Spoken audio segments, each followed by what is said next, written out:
Hi everyone, it's Den here. Well, BFOP is finished for another year, and thought how cool would it be to do a bit of a recap of BFOP this year. What an absolutely amazing 9th year. So we're going to take a quick look at, obviously, the incredible Instax project that we did, a bit about my trip over. I had an amazing stop at a salt lake. Of course, at BFOP this year, I went in the water, which was completely nuts. Yeah, and we have a bit of a chat about the festival, but what an amazing year. I was pretty together getting ready to head over, jumped in the car and decided I was going to stop at this place called Lake Tyrrell. Unfortunately, I left a little late and I was doing my best to get there in time, but I got there when it was dark. And when you're going to go somewhere for the first time to light paint, arriving somewhere dark is not the optimal situation. So I kind of bailed on there and got on the message to Lottie and Stu, and they guided me into a special little place, and I had a wonderful night. The most incredible location on a salt lake, dead trees, a bit of water, light painting, beast moon. I mean monster moon. So yeah, it was remarkable. Slept in the car. And so I did the trip over to BFOP in 2 bites this year. And that is always a really smart thing to do, because I got there and I was on fire and it was just amazing.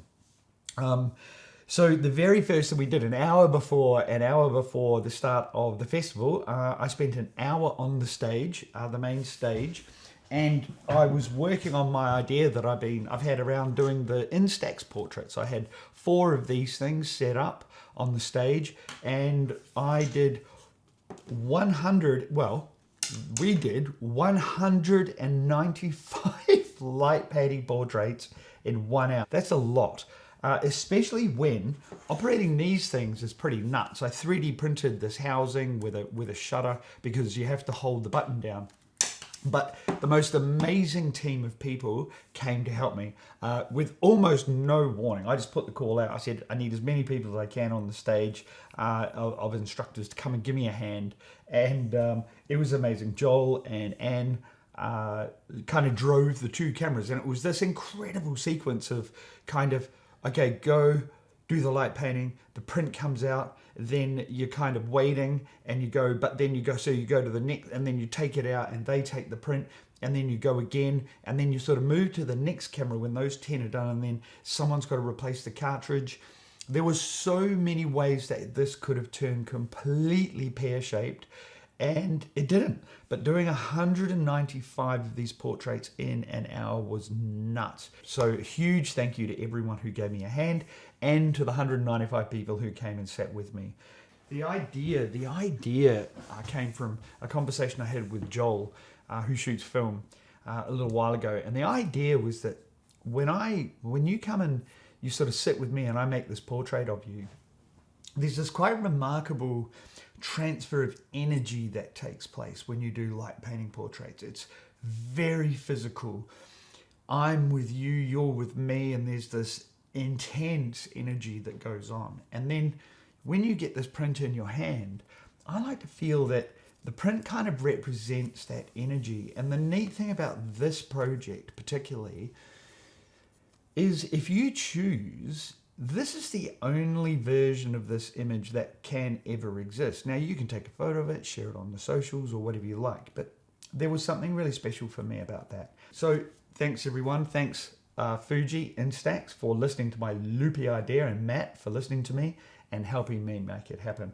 And of course, an amazing addition this year to BFOP was the podcast, the Camera Life podcast guys. I mean, not only leading up, which was just hilarious, but they were there in Bright. I went a couple of mornings and got into it, and it was amazing. What a beautiful way to connect as we were going into BFOP, sort of like as we were launching the tickets and that sort of thing, but also when we were there. That was great fun. If you have not subscribed or watched the Camera Life podcast, it is fantastic live.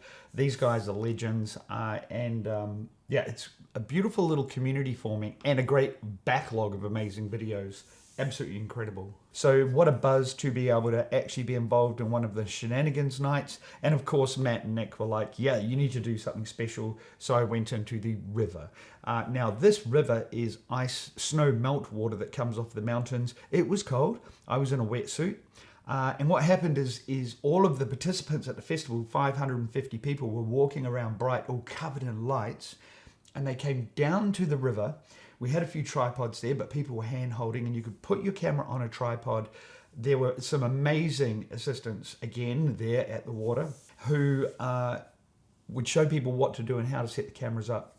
And I went into the water for 2 hours, and I was doing liquid light. Ooh, very physical, very physical. And of course, I was wrecked from the morning. I didn't even think about that. So my legs were cooked, I was cramping up, but very physical, wow, in the water.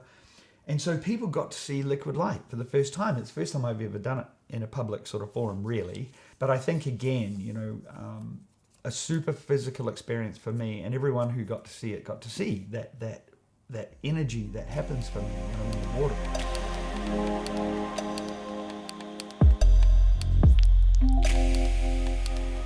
Yeah, then I did a couple of workshops, and the workshops were really nice. We had some beautiful workshops up in the forest. It was amazing, as per usual. I want to try next year. I want to figure out a way next year to try and be able to have more spots. I reckon there's a way next year to structure something so that I can just do like endless light painting workshops all weekend. I thought about going all through the night, but I'm going to come up with some ideas, that's for sure. So imagine if everyone at the festival got a chance to do some light painting next year. Who knows? We'll see how that goes. But yeah, it was an incredible festival. I think the best ever, and I think I know why. There is this remarkable thing that happens when a group of photographers or people with an interest come together. In my talk on Sunday, I talked ad nauseum about this idea that I think photography, I think that community, I think that connection can have really beautiful, positive mental health outcomes. I'm qualifying as a counsellor this year, which is exciting, and that is going to become an art therapy practice. And I gave everyone at BFOP this year a challenge that I'm going to be following up on this year, and we'll catch up next year and see how it is. I felt very, very lucky to be there this year, and I can't wait for next year. 10 years next year. Alrighty, so there you go. Wow, what an amazing year. A massive thank you to Nick and Matt and Evelyn and Laura and all of the volunteers, all of the people who turn up every year and just lean into this thing for a long time leading in. And so a massive thank you. Thank you everyone who came to the festival this year. I think tickets have sold out for next year, which is completely wild. Thank you to all the instructors, to my friends, to the people who connect with me. I'll see you next year. It is going to be gigantic. No water next year. Peace.